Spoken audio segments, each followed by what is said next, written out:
From the author of Spinsterella, The Strange and Unusual Romance, and Spellbound, A Darker Shade of Black, comes the legendary Magic Children. Pick up the conclusions of the Spinsterella trilogy in paperback and e-readers this Halloween. One of the most positive aspects of the goth subculture these days is seeing this explosion of entrepreneurs, because when people are starting their own businesses, it clearly shows us that the goth subculture is very healthy. Now, a lot of people believe that the goth subculture is dead because many of the younger goths these days aren't going to the clubs to experience the music. However, when I look at all these goth entrepreneurs that are starting their own businesses, it's an indicator to me that the goth subculture is very, very healthy and very strong, because people would not be starting their own businesses to sell to other goths if there weren't goth customers to purchase these items. And I've seen many goth businesses, from online stores that sell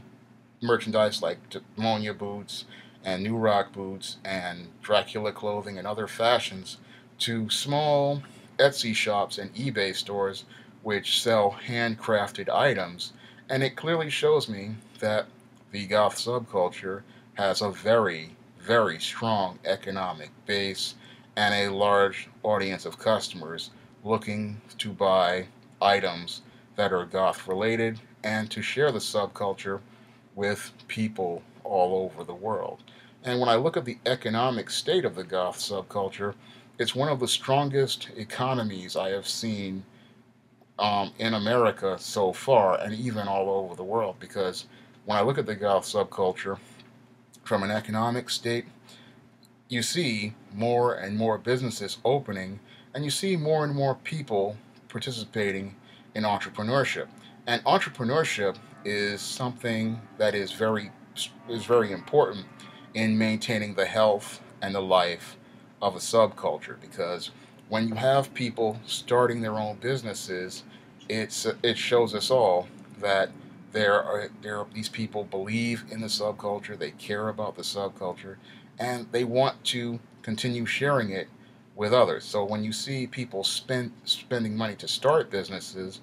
that's a positive thing. However, a lot of people will look at this explosion of entrepreneurs and businesses, and they'll sit there and think that this is commercialism overtaking the goth subculture. And that doesn't have to be the case at all, because when it comes down to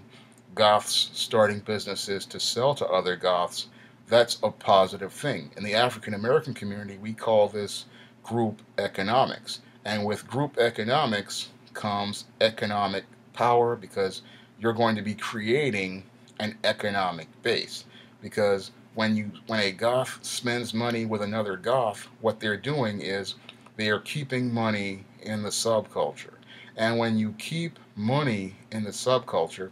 it allows many of those goth-owned businesses to do things to expand their business, such as creating new items, buying supplies to create new items, or doing things like hiring new employees. Every dollar that a goth spends with another goth winds up being used to help expand a business,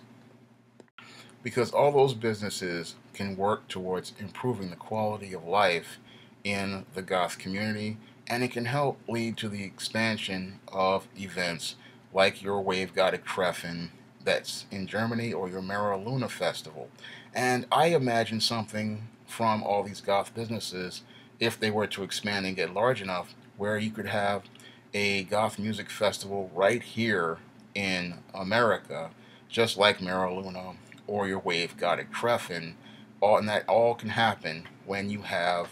goths opening up businesses and expanding their businesses. That can lead to more people being able to go to a big event where they can experience the music live. And a lot of people say that the clubs are having a hard time getting people to come in, but I look at it as, we could do something like that, where you get all these businesses together, you have a music festival, And with the millennials and Gen Ys, they usually go to big events like Comic Cons. You could have this type of festival, and this could be the kind of event that gets kids to meet the bands and experience the music. So a lot of people will look at this whole goth entrepreneurship and business expansion as something negative, but I look at it as something positive, and I see ways of making it work towards making the quality of life in the subculture a lot better, because it doesn't have to be commercialism. It can only overtake the subculture if you have outsiders coming in and they're trying to just push products on people with goth faces. But if there are goths who are opening up businesses and creating businesses to sell to goth customers, then you can control the image and the narrative regarding those products, and you can choose which products to support, because those products are presenting the image of the goth subculture you believe represents it best. A lot of people look at all these goth businesses and they don't understand that if by supporting people who own businesses, you're supporting fellow goths, and with every dollar you spend with them, you are helping people expand, pay their bills, and then be able to hire other people, and all of that is beneficial to all the people in the subculture, because businesses are a sign of economic health, and when people are opening up new businesses, it's showing us that the subculture is growing in a healthy way. A lot of people, they think that because the clubs are struggling, that the subculture is dead. But when I look at the big picture of things,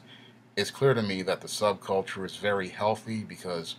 you have all these people opening up small businesses, and you have people wanting to buy goth products. And while the subculture has migrated online, the economy of the subculture, as it has migrated online, has gotten healthier, it has gotten stronger, and I believe people all over will be able to profit as the subculture continues to expand and grow, building a strong economic base that improves the quality of life in the subculture for everyone and presents a more positive image of the subculture to the world. If you'd like to see me make more videos like this, you can donate to my Patreon by clicking the link in the description box. And if you'd like to try some of my goth fiction like the Spinsterella trilogy, you may do so by clicking the link to Amazon.com in the description box. That's all I have to say for this video. You can comment, rate, and subscribe.